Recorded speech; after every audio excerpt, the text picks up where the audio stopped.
Kedilerin tuhaflıkları.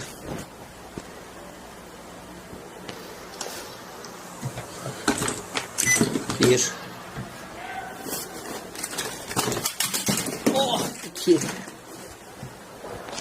Ne haber kuzum? Allah.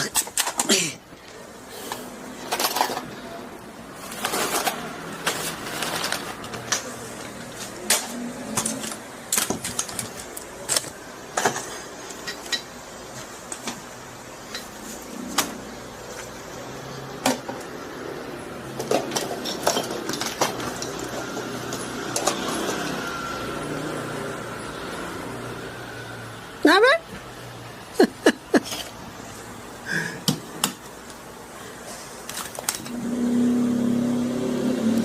Kuzum. Yine kavga etmişsen.